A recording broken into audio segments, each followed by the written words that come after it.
Hello, everyone. That works. Welcome to this session of Call of Pulp Cthulhu, actually. Call of Pulp Cthulhu.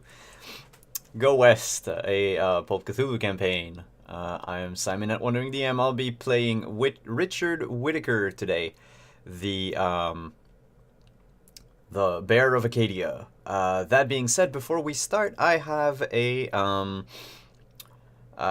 quick announcement to make. We are revamping the way donations work on the stream, so if you look down below in the description, you'll notice that there is a wheel now that for a $3 donation or 500 bits, you can spin the wheel and the result of whatever you've spun will influence the game. It could either be a boon, something good for us, something bad for us.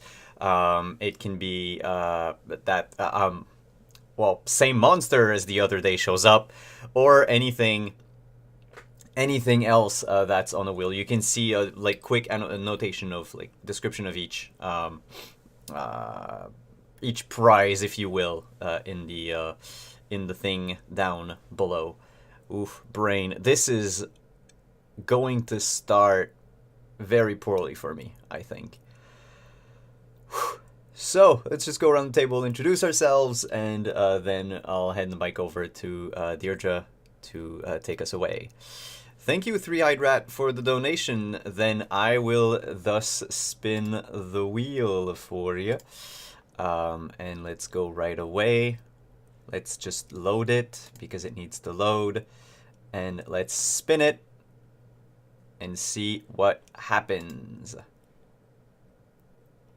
You could just lie and say we get something good. No. You won a boon. Everyone can see it in the chat, but we won a boon. So please, in the chat, tell us, Three-Eyed Rat, who do you want to give advantage to? And you'll give advantage to one of the players or the DM. Not the Dungeon Master. So just let me know in chat who you want to give your boon to, and we'll give, in this game, it would be an advantage die to one of the players or the keeper. So while you're deciding that, let's go around the table, introduce ourselves. We'll start with our resident priest. Hi, everyone. On the internet, I go as by Thragan or Quentin. Yeah. I'll answer to both. I'm going to be playing Father Boris Makarov today. Hopefully, I won't go insane. All right, moving up from the priest, a familiar face in Four Corners, the local bounty hunter. Hello, I am back. It's been a while, and I'm super excited to be here. I play June, who is a bounty hunter, gal pal to the local brothel owner, and she's been out of action for a little bit after an incident with some vampiric eldritch bullshit, but she's back, ready to help out however she can. And to the right of the bounty hunter and local bodyguard and bouncer, the doctor. Hi, I'm Scott. I will be playing Dr. Drake Andrews, and you can find me on Twitter at Berserker Rage. Hopefully tonight I'm not going to be driven too far insane. We'll have to find out, I guess, what our keeper has in store. And last but not least, the local merchant. Am I muted? No, I'm not muted. Hi. Hi, I'm Kelly, aka Lane on Twitter. I play Maisie, who is a young woman, I think the youngest of the crew, by far, actually, who has taken over the local general store that used to be run by her parents. Maisie has had a wild a wild day. Goodness, that was all just one day. And I'm excited to see what, maybe we'll get some answers today, maybe. Looking forward to finding out. Maybe we will.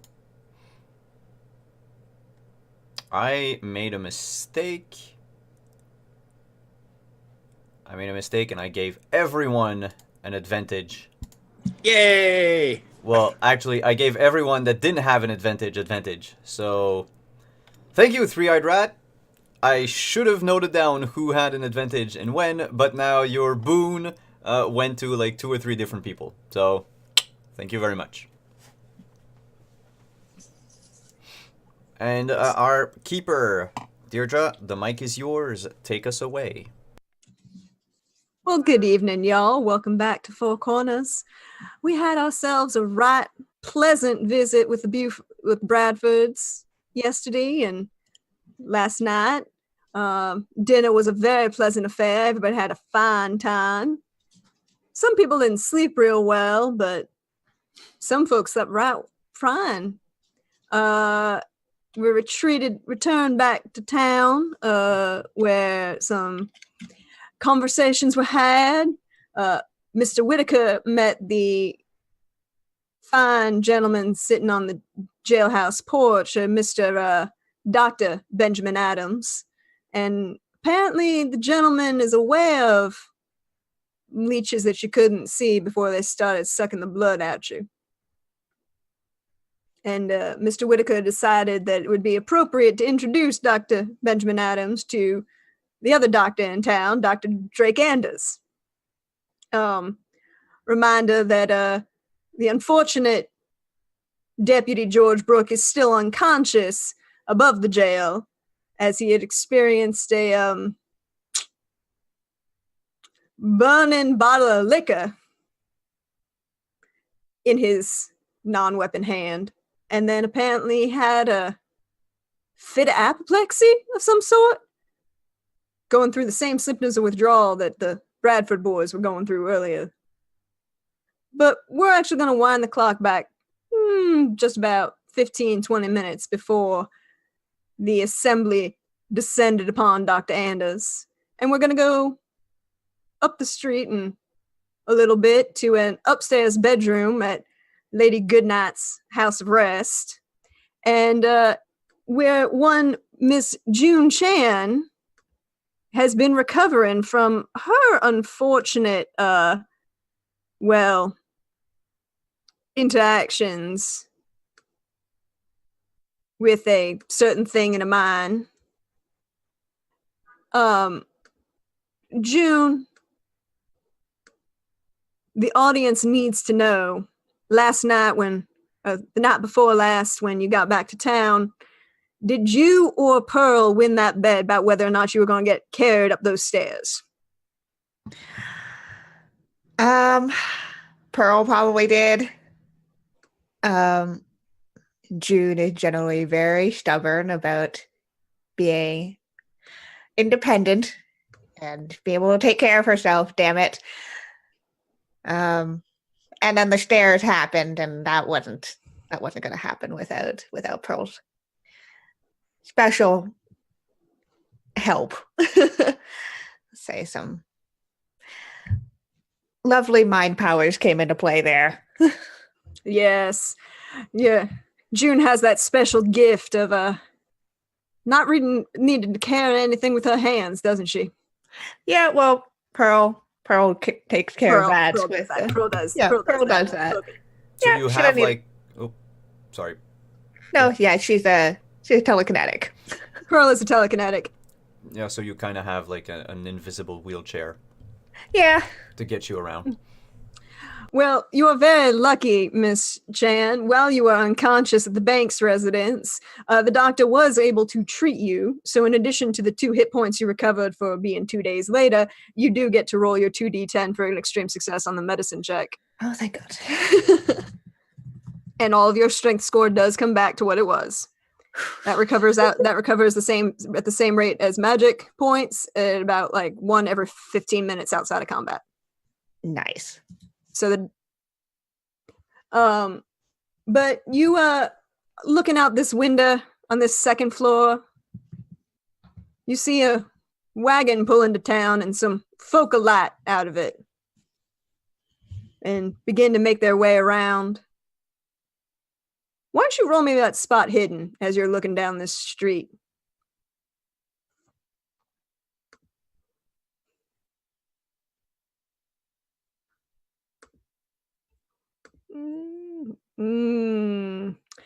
Well, you do see the doctor and Maisie and the priest and a very large gentleman that you've seen a couple times inside Lady Goodnight's.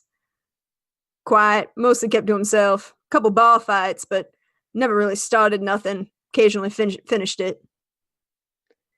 See a couple conversations happening. See the priest and the doctor walk into the doctor's office. And about 20 minutes later, Dr. Benjamin Adams, a man that you noticed the other night in the saloon and noted the man's extensive weapons collection,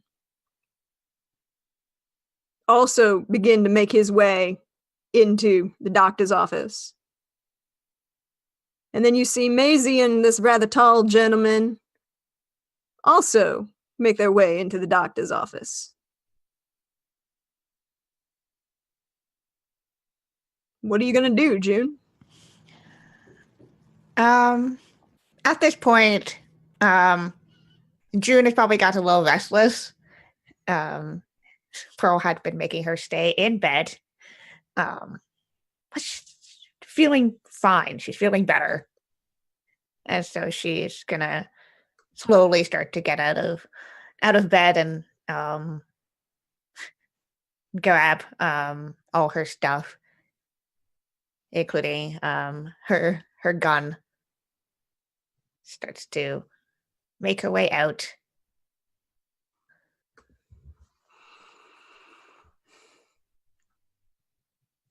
Just because I want to know. Yeah. Give me that luck roll. See if you get out of here before Pearl notices you leaving. Yep. Okay.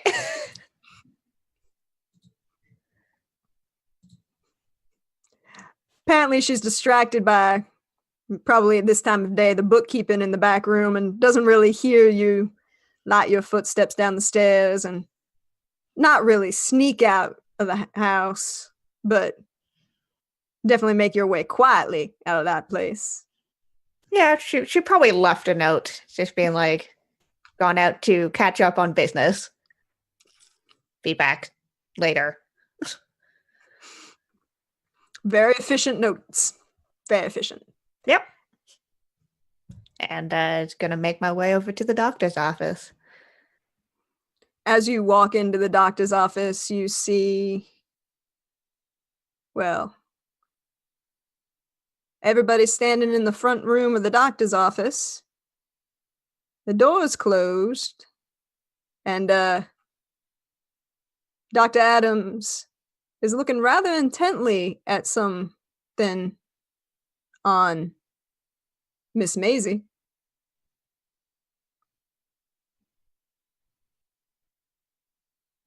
Okay. Yeah, so if the door's unlocked, we'll just walk right in and just... You hear as you walk in, well, I didn't know that they still existed. Huh.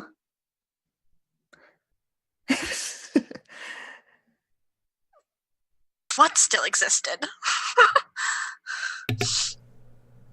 Apologies. And you are pointing at June. I believe that we met before. Oh, right.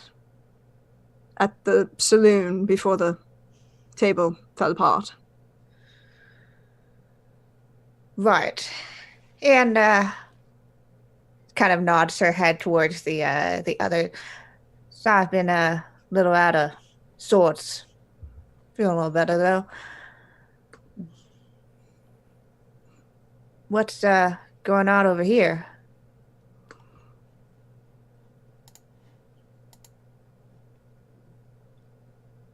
It is. Well?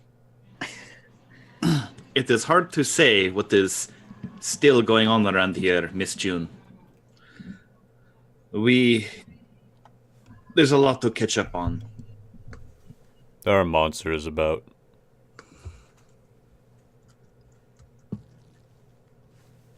Where's looking around? Where's George? George is Unconscious. Yeah, but right now he's resting. Glad to see you're doing well, June. I think I've got to thank you for that, from what I heard from Pearl after I woke up. Just doing what I'm supposed to be doing, June. You and Dr. Adams have met. We're just discussing the things around town that seem to be occurring quite a bit more frequently. We've came across another one of those things that, well, did a number on yourself. And we ran into a few other things at the Bradford place, I think. I can't really say for sure, but we ran into something because Maisie's got some marks on her as well. So I think Dr. Adams knows a little bit more than he's letting on. I am right here. I did promise to inform people. And let's start filling in the blanks. No one's asked any questions. Aside from the tall gentleman, I'm sorry, I forgot to catch your name, sir, as he stares at Richard. I'm Richard Whittaker. A pleasure. You're not from around here, are you? Further north, I'd say. A lot further north. Right.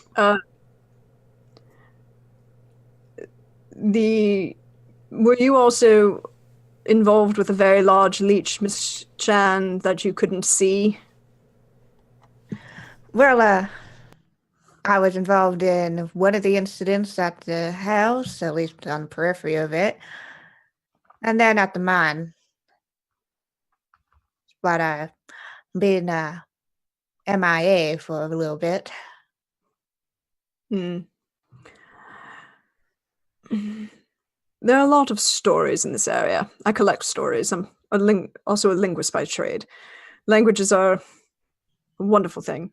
How many people tell stories and trade information. But I would also recommend then that you also partake, well, Mr. Whittaker and Father, we need to get you that tincture of mugwort and dandelion root. Also, nettle, mugwort, and dandelion root, excuse me, be best for you. Maisie, these things were hot when they landed on you. They side of the boat burns. They were small, weren't they? Yeah, like horseflies. Like, I don't know. You said that you were surprised they still existed. That means that you know what they are. Not as such. I've only come across them in books. Writings of the period. There was a treatise by what was his name? I'll recall it in a moment. A Spanish explorer, conquistador, who wrote about coming across a nest of such things in the area during the Spanish imperial period in the expansion.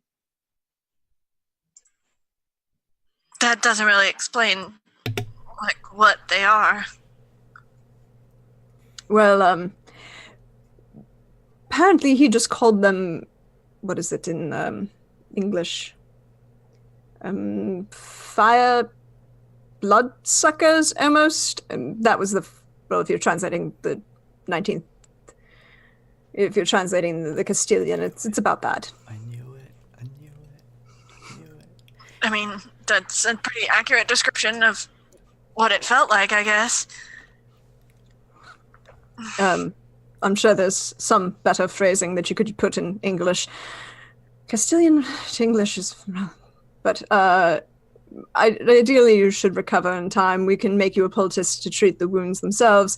You don't seem to be suffering any of the other side effects that come with an encounter of such creatures. Other side effects? He wrote about an encounter. Well, one of the things he wrote about it was that they attacked a local holy man that they were dealing with, and in addition to causing severe burns and heat stroke, he appeared to slowly begin to just feel utterly drained. Nothing physical, mind you, just a great malaise of the soul, as he wrote it. Did he ever write about it being a dream? Well, I believe most people ascribed it to being a dream.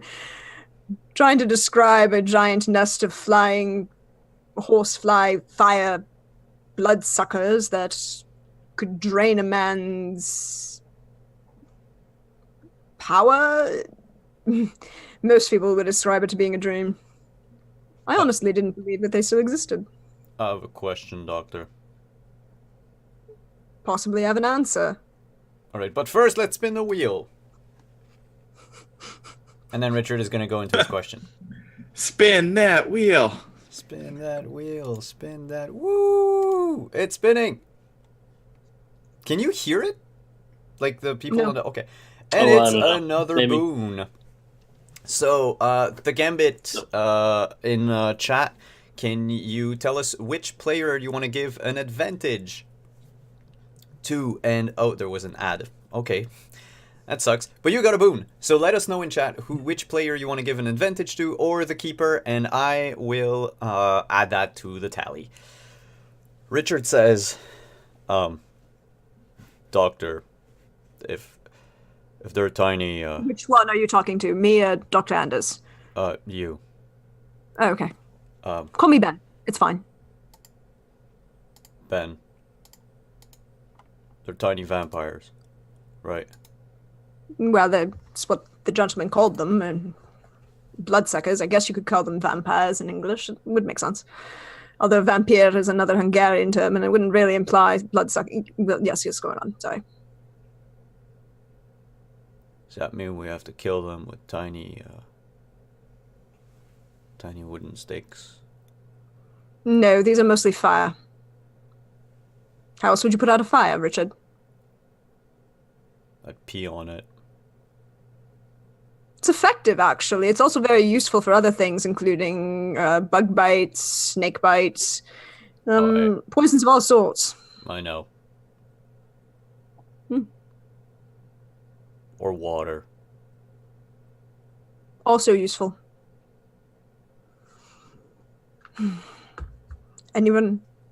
I really feel like this calls for a drink. Does anyone have any sort of... I could take a beer, really.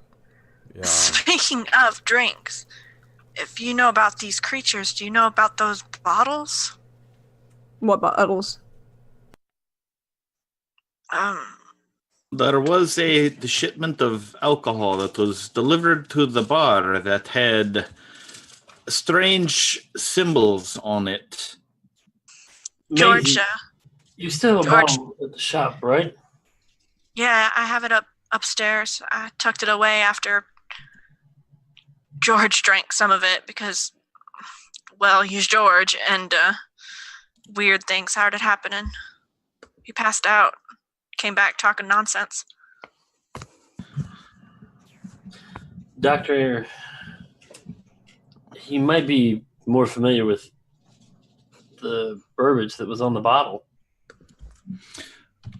Does praise him, serve her, blood always, ring any bells? What language is it in? I don't know. The letters looked like maybe ancient Greek in origin, but it's hard. It didn't make any sense. I figured it out just mostly through like code breaking kind of stuff rather than knowing the language itself. I would actually have to see it. Phrasing is important, plus stresses and accents. Such things are vital.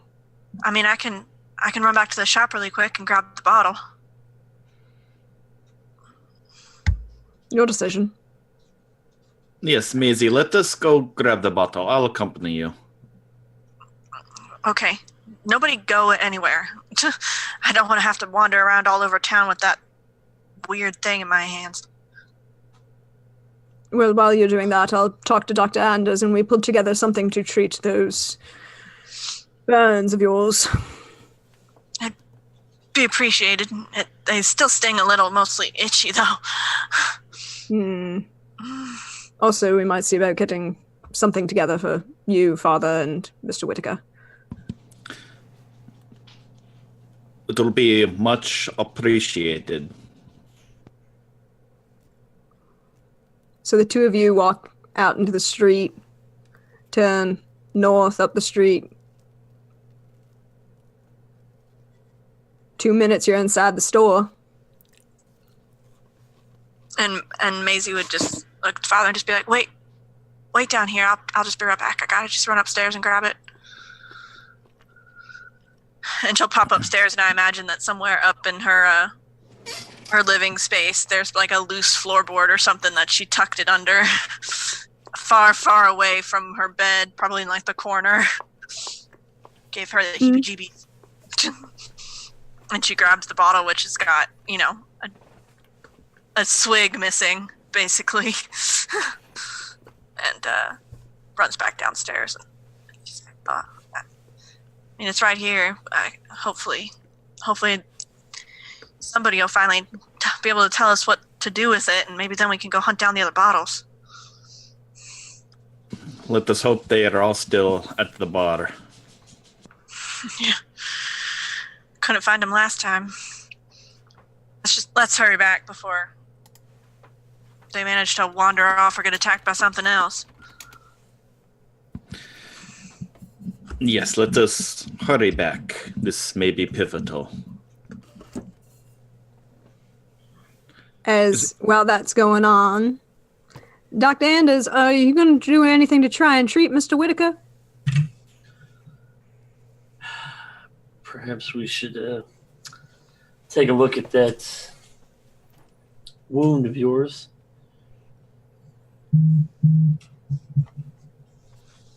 Yeah. All right. And then He takes Go his shirt ahead. off. Nice. Careless Whisper begins to play in the background.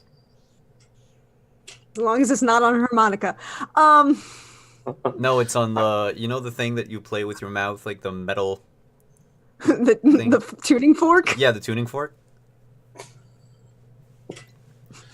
Is that coming around the mountain? I was going to say accordion, but we can use that too. I was going to go straight for banjos, but okay. I live in Georgia. There's never a good time for banjos. It's a jug. It's Careless Whisper played on a jug.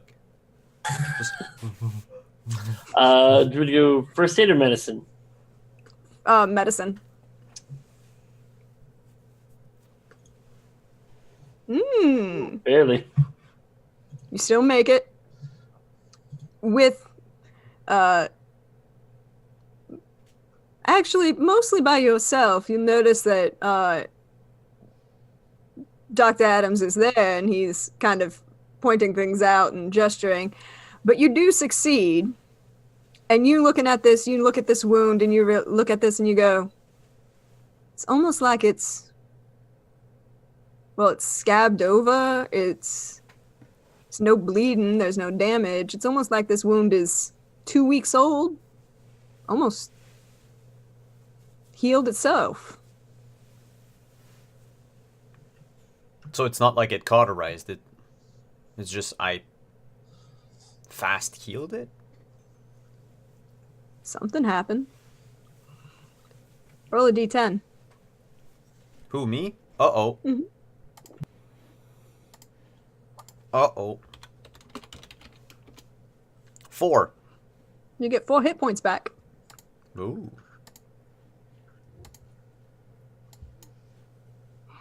While the doctors are healing Mr. Whitaker, June, what are you doing? June is watching this doctor very intently. She still doesn't have a good feeling about him. There's not a ton of times that people just roll into town. And what on earth is the doctor, the linguist, still have so many guns on him. So she's just watching, and like occasionally her eyes will drift over to Richard, kind of taking him in as well, just kind of assessing, but just generally keeping a very close eye. June just waits for him to turn his head, pulls out her pistol, and just offs him. Do you want to roll that psychology, or are you just watching? I would like to roll that psychology.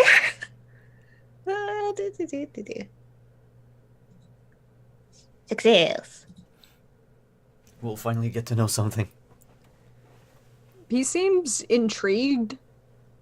He does seem to be very professional in his actions, but he also seems slightly relaxed. He doesn't seem at all scared in this room. He is not intimidated by anybody here. Well, having a whole bunch of firearms does give a lot of confidence. So she'll just lean in against the wall and just putting that into the back of her head. One thing you would notice as you're watching, he took his holsters off to treat Mr. Whitaker.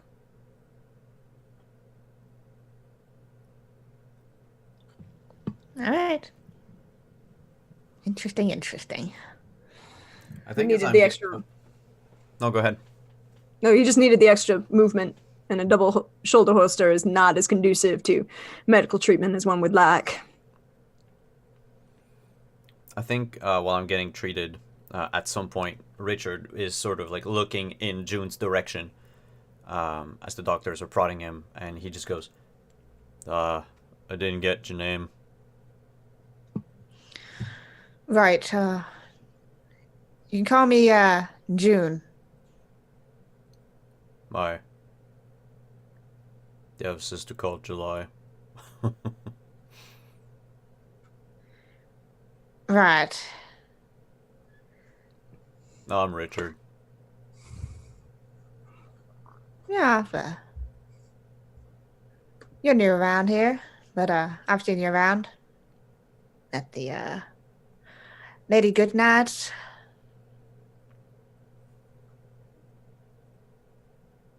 Not really. I only go there to look and to talk to people. I know that. I work at the Bradfords. That's what I do. She kind of just nod her head. As you're saying this, the priest and Maisie walk back in. Like to Richard, this was a good conversation.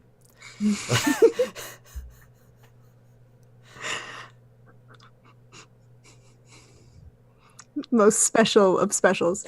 And as you walk back in, Maisie, Dr. Adams, why don't you come over here? I managed to put something together that should at least calm the swelling and irritation. Thank you, sir.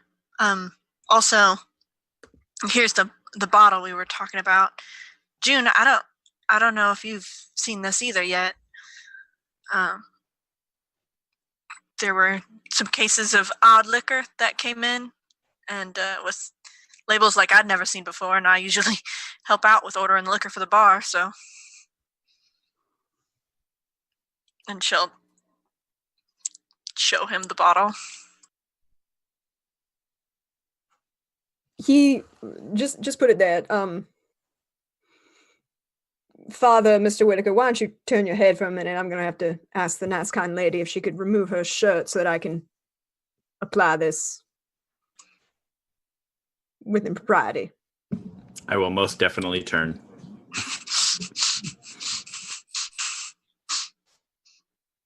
And was Staring back. at Mr. Whitaker and waiting until he turns around. No, he just stands. Richard is like oblivious and then goes, oh. And he turns around. Richard stands there, eye contact, deadlocked. Yeah, and Maisie will remove just exactly as much as she needs to. He pulls out this paste that apparently he'd been working on and spreads it along the spaces where you're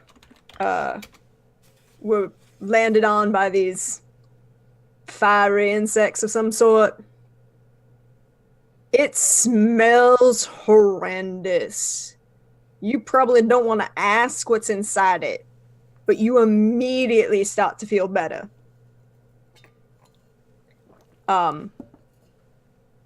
Like really, really immediately start to feel better. Like, go ahead and roll a d10, because he rolled a crit on that shit. Oh, man. Macy's talking about, like, oh, I've smelled better coming back from the horse stalls. You get 4 hit points back.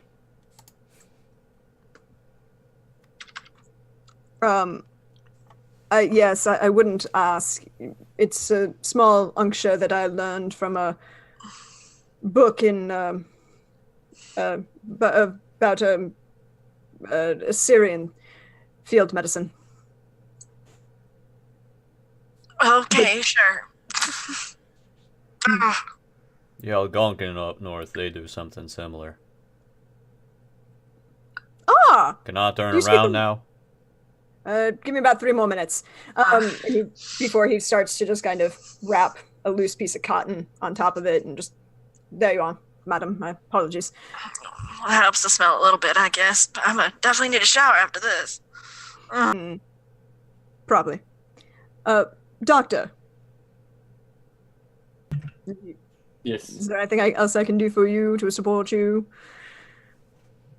If you don't mind telling me what was in the mixture you have there.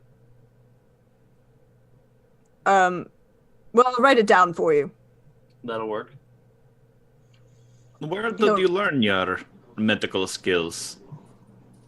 Oh, I went to the University of Heidelberg. In Germany.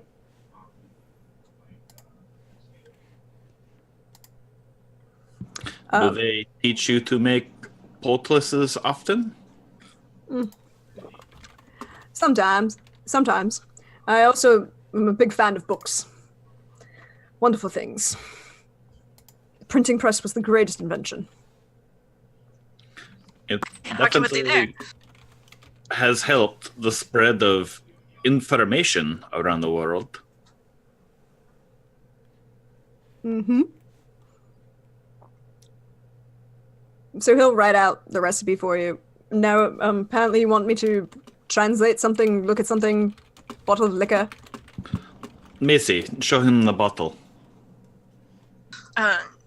Here it is. You can see the labels.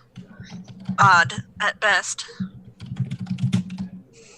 The symbol I don't recognize. I mean, well, I recognize the snake itself. It's very similar to a Egyptian asp. The coloring's a little off, but you know, what do you expect from an embossed bottle label? It looks like an asp. Skull. It's a cattle skull, right? It's a cattle skull. That's about it. The language I do recognize, it's a Phoenician, specifically. Your translation is very, very close. You're not wrong in the main points. Very good. I'm very impressed. Where did you study? I didn't study anywhere. My daddy moved here from New York, and he has a degree. But between him and just the books that we got, I taught myself mostly. Sometimes books are the best teachers. We just rolled a curse on the spin wheel.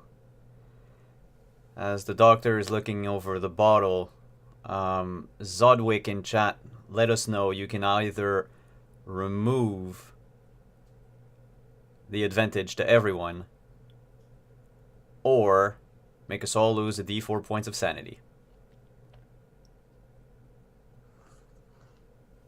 Once we know, I'll let us know. I'll put it in the Zoom chat. We can continue. But he looks at this bottle. Your translation is correct. Well, close enough. The praise is close. I mean, it's actually more supplicate yourself. Dedicate yourself. If you were going to be more accurate, it's a active voice of a middle verb. Well, active translation of a middle verb. You end up with an impression of what one would do to a god. Service of and praise to a god. Serve her. Well, that one's pretty straightforward. Interesting use of the verb, though. Usually this would be tied to something about with enslavement, rather than just service as we would consider it. I just want to say I like those numbers on those D4s.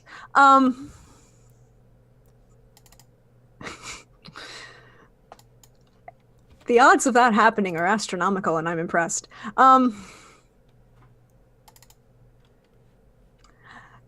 But the blood always, this is a little tricky here.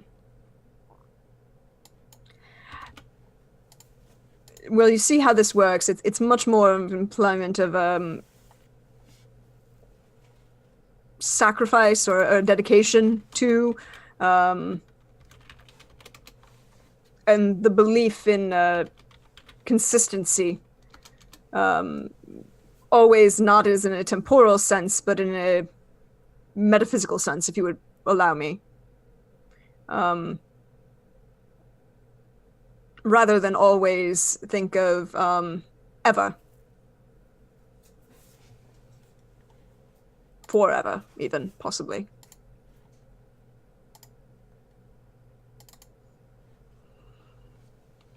Rather intrigued. I hadn't actually seen Phoenician written out. And who would be putting Phoenician like this on a liquor bottle? Do you mind? And he's going to take it, open it. It's a very nice bourbon. While he's kind of talking and going through things, can Maisie be checking to see if she feels that he's telling her everything he knows? Yeah, go ahead and roll that psychology as he takes a giant drink from the bottle. Which seems unwise at best, but okay. And as he's taking the drink, I'm gonna, reach out. Doctor. It's a very nice bourbon. What's inside it isn't as nice. I wouldn't recommend any of you drink this. And I'm going to take a moment to observe him, because the last person any of us seen drink this basically blacked out, and George has like one of the strongest constitutions we've ever seen. Mm-hmm. Yeah, I also want to study him. Mm-hmm. You want to pass me that bottle? I don't really recommend you drink it. Well, I drank it It's a little- before. Oh, yes. You did?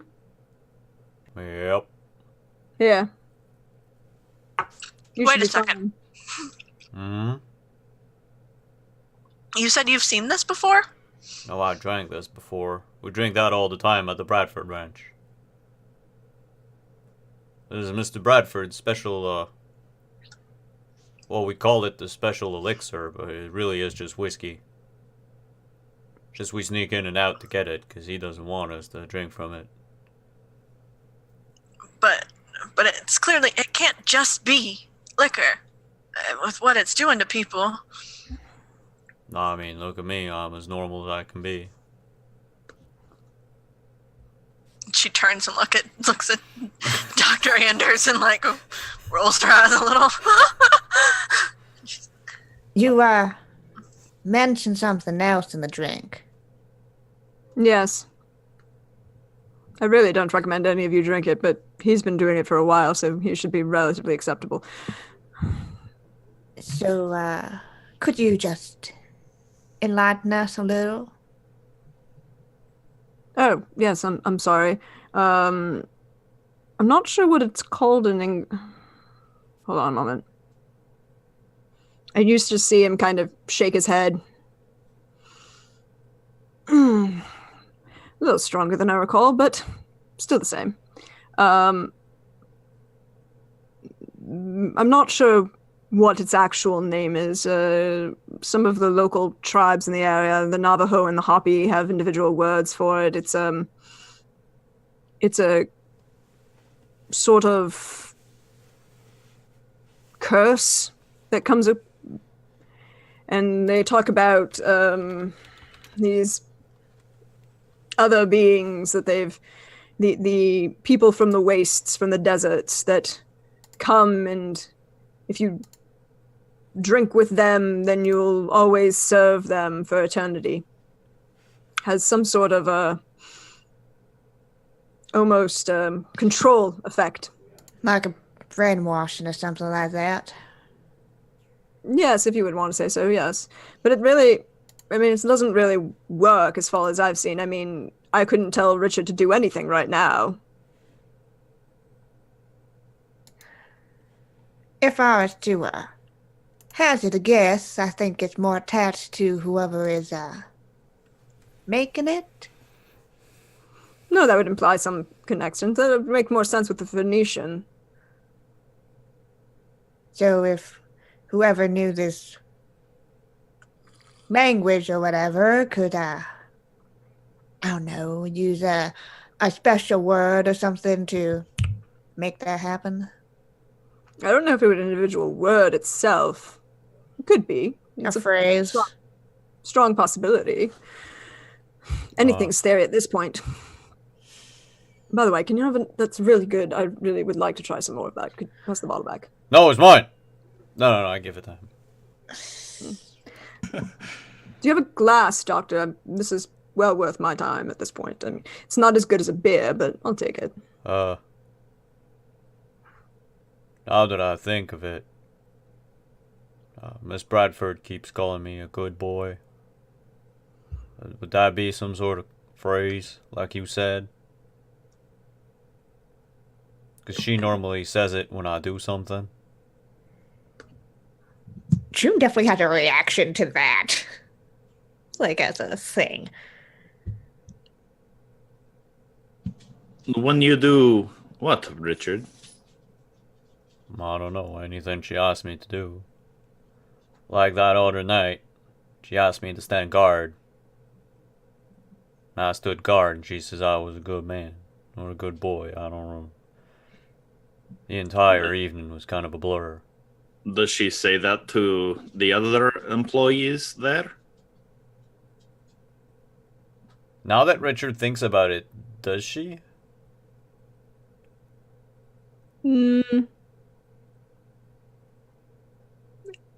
A couple, but not all of them.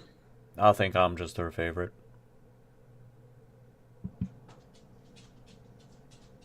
Interesting. You would recall her having used that on occasion with Jedediah, Silas, and River Ashton. She used it on Jed, Silas, and Mr. Ashton.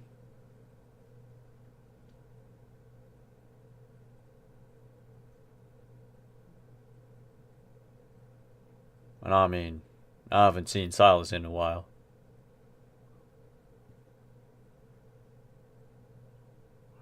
But the father and the doctor certainly have seen Silas recently. Well, maybe. Somebody who definitely looked like Silas.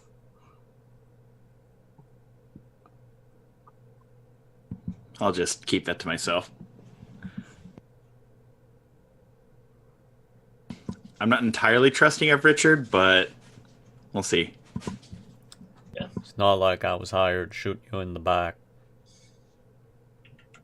I was hired to stab you in the front. And I stabbed the father. Do I win the game? No. You weren't supposed to kill him. Well, not yet, anyways. It's a possibility at this point. But no, by this point, Dr. Adams is literally just swigging from the bottle and just watching you all. And he appears fine? Like, no... Oh yeah, he's fine. Doctor, Which one? Me or... you. Doctor? Just call me Ben. You seem to know... Okay, Ben. You seem to know an awful lot about these creatures, and they aren't just casually in any books I've ever read. Care to share with the class why you've been seeking out this knowledge, and maybe even why you just happen to be here in town with this knowledge when things start going haywire? Well, as to the latter, I can't really answer. I can say that I've traveled this area of the United States before, and I came across certain individuals who cared to share with me their information. All information is useful. I enjoy reading. It provides a nice relaxation for the mind. But it also gives me a lot more time to talk to individuals who are local to the area. As for me being here, well, your friend, Thomas invited me for a game so that I could take his money, Mr. Taggart's money, apparently your father's money, although your father won and I want a rematch. That was a good game. That was a good one. And apparently the deputy's money as well.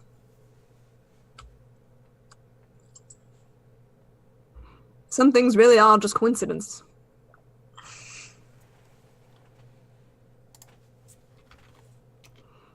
And really, when you live, you should always try and get as much knowledge as you can.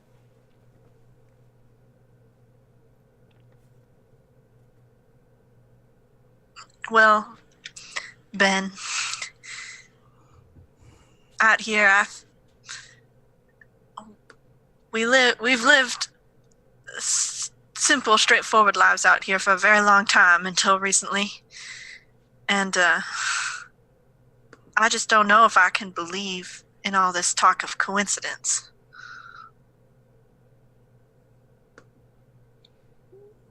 What else would you like me to say? I mean, maybe it does feel like coincidence for you. Maybe it's not you choosing to come out here, but it does seem mighty suspect that maybe somebody else might be gunning after you. Manipulating things is what I was going to go with, but I like hers. Her answer is better than mine.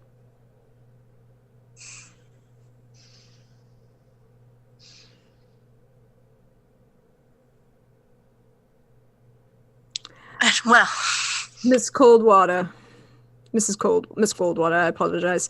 There was a very, well,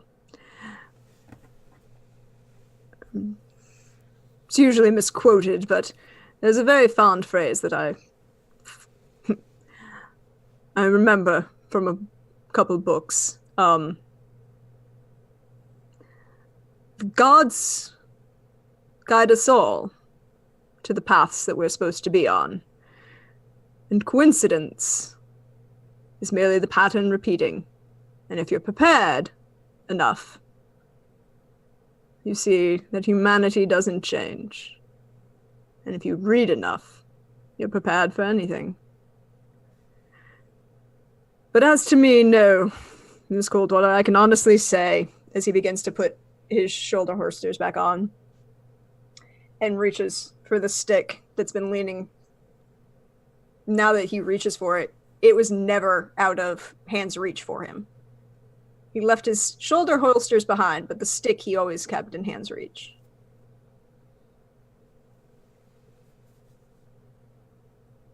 Survival Miss Coldwater. Depends on knowledge. The more you know, the better you're prepared.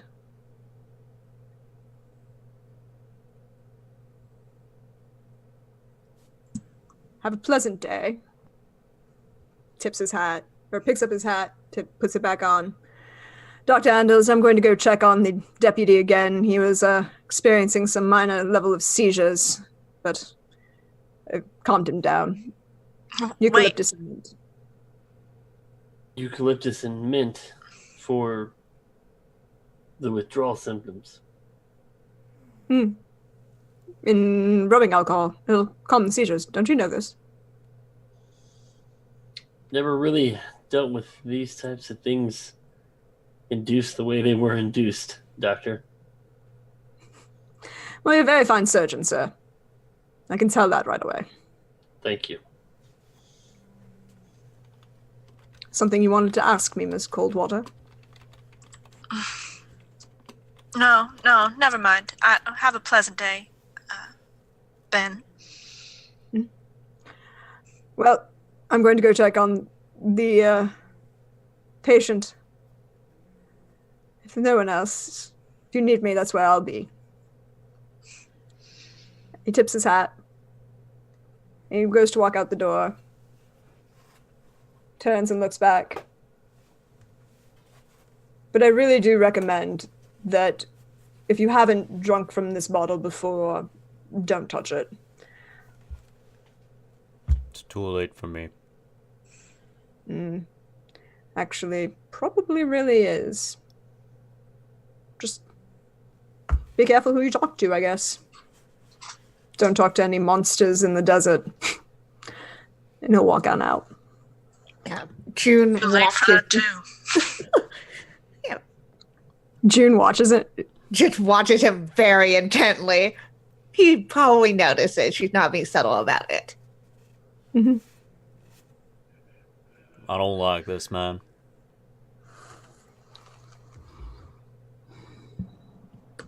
He casually knows much without partaking in the events. Coincidence, remember? Reckon you can't get that smart by just reading. I am certain there's a level of experience there that we're not privy to. And well, real depends on what kind of books you're reading. Nothing happens by coincidence. It is all the battle of good versus evil. It is a tug of war of life.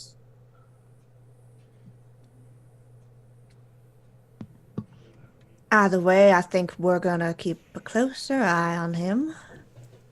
We're gonna have to. I agree. Him and Miss Bradford.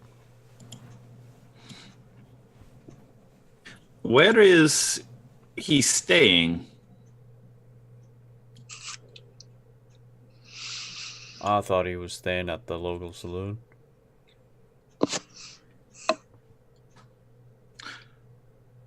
I look at Maisie and I wink. Perhaps it might be good to check up on his room. Why? We might know more about him. I thought you meant to see if he was comfortable. I've never slept in the rooms in the saloon yet. We could also check on that, Richard. Are you implying what I think you're implying? Oh, of course not. Maisie, how do you feel about a trip to the saloon? And when Maisie received that initial wink, she was a little like, given the fact that she was finger wagged at for her previous shenanigans. And she's like, well, I mean, I do believe that he just said he was going to be busy for a few minutes. No time like the present. I agree. Miss June, how about yourself? Well, either could follow y'all and figure out what's going on in that saloon room, or keep an eye and make sure that he does stay busy. I think keeping him away for as long as possible could be very beneficial. I agree. And I don't think we have anybody better suited to do that than Miss June. Are you sure you want the four of us to go into his room? Seems like a lot of people for just a simple looking at the pillows and the mattresses. Perhaps we wait downstairs to make sure that nobody goes snooping whilst she is making sure he's comfortable. I can provide the version. What time of day is it? It's like Um, mid-afternoon, right? I think it was early afternoon. Yeah, it's pushing just about lunchtime. Yeah. It's like we can. It's perfectly normal to head over to the saloon has a restaurant side. Perfectly normal to head over there for a bite to eat. I know what I think. I can go rent a room. Miss Bradford gave me leave for a couple nights. That makes for the perfect alibi. Done it. Maisie nods. Yeah, yeah. So I think that's what Richard is gonna do. So Richard, Maisie, the priest, and the doctor are heading over to the saloon. Richard's gonna book himself a room, and June's gonna follow Dr. Adams. Alright then. So we're gonna start with June as she walks down the street. Are you attempting to be subtle about your following of this gentleman? Oh, she's not doing I'm following you. She's she's gonna catch up with the man. Oh, okay. He's just walking back rather sedately as to the jail. Walks to the side, begins climbing the stairs. You can catch up with him real easy. Yeah. And as I get close enough, it's like, if you don't mind, Doc, I think I'd like to check in on George myself. Come along. By the way, I've been meaning to ask. Where are your family from? It's been a while since I've been to the Empire.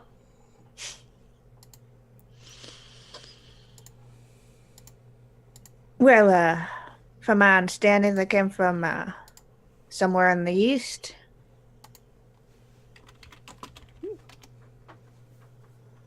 Oh, my apologies. I thought you were Scion? No. Han? Or Mandarin? I don't know. Shame. Beautiful art. Beautiful language. Mostly nice people. As any group of people are. As he walks up the door, pushes open the door to George's apartment above the jail, leaves it open as he walks in, pulls a pocket watch out of his waistcoat, picks up George's wrist and starts counting. Going through just treatment at this point, evaluating him.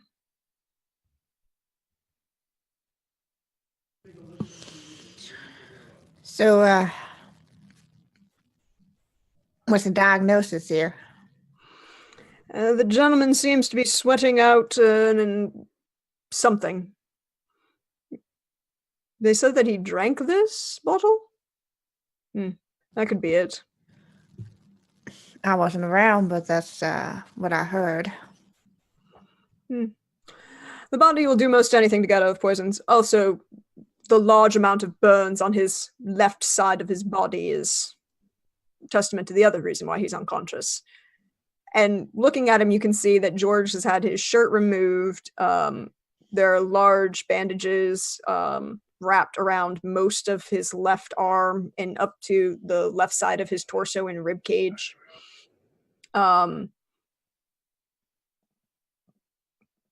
Doesn't look pleasant, but doesn't look obviously infected in any manner. There's no obvious signs of June's been around. She's put a few bullets in people. She knows what gangrene looks like.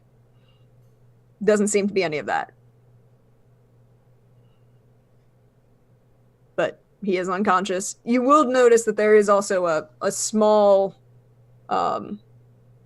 as Dr. Adams removes the bandages and begins to kind of clean away a little bit of stuff. There's also a very nice scar developing in his shoulder that's stitched up. Different than the burns. If you had to say, it would look like a knife wound.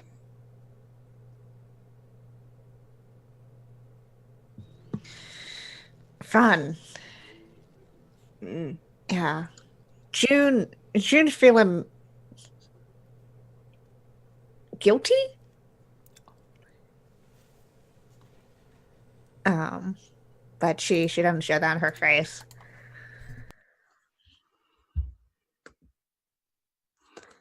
So, Doc, I know you mentioned that you travel a lot and clearly, well, you know more about my heritage than I do myself.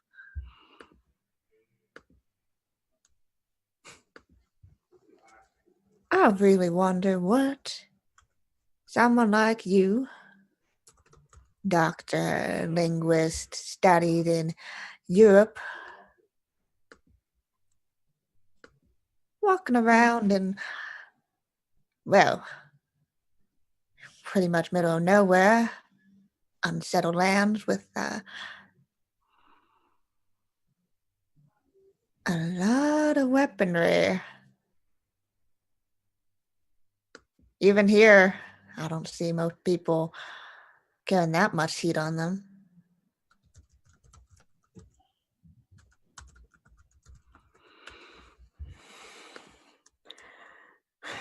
You just see him sigh, turn and look at you.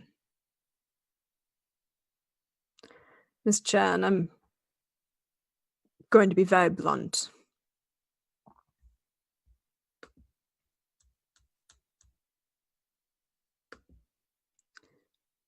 Your attempts at questioning would be much more effective. I'm quite sure you're very effective for your job. Let me rephrase that. You're very effective at your job. But I've lived a very long time, Miss Chan.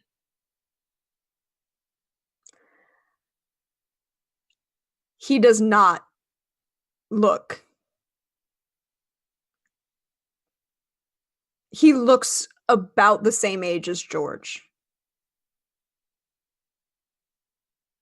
Yep. But when he looks at you, when he says that, he turns and he stares at you. And while his face doesn't change, nothing on his face changes. His eyes, you look into that man's eyes, you know he's not lying when he says he's lived a very long time.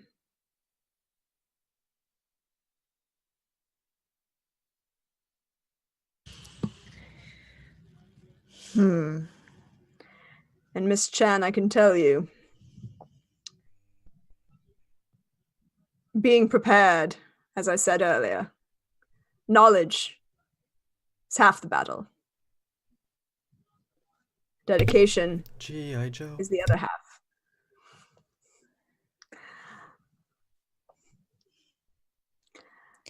Must be some pretty interesting books that you've read then. I really do recommend it. It's quite good for passing the time as you travel. Boats are very long. Carriages are longer. Trains are very nice. I do like a train. Faster movement.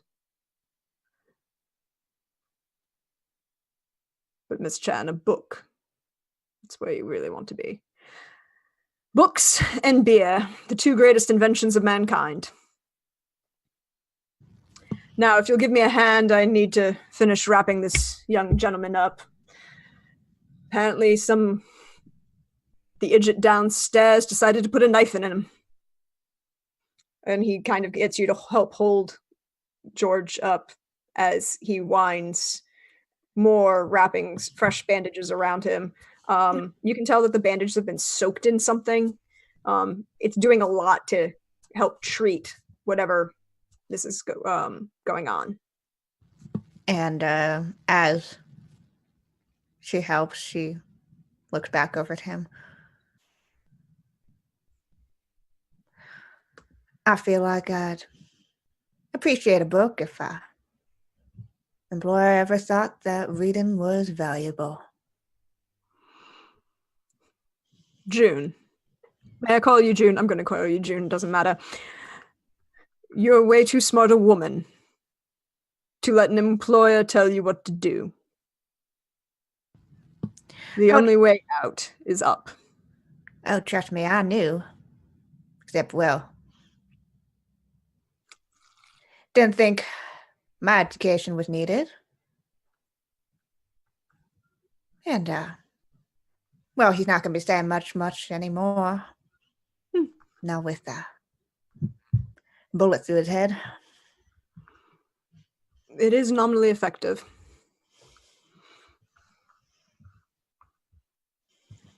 We're going to cut down to the saloon as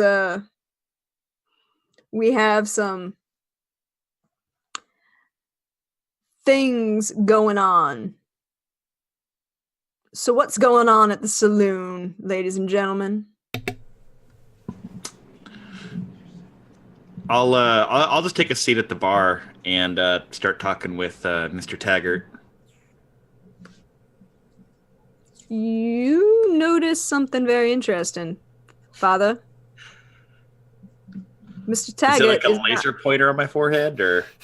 No, there's no laser pointer. Mr. Taggart is not in the bar. He's not behind the bar. He's nowhere in this room, as you can see. Who's managing the bar then? Is anyone in the bar? There are a few people sitting around. You see Mr. Billows sitting at a table, watching you all walk in.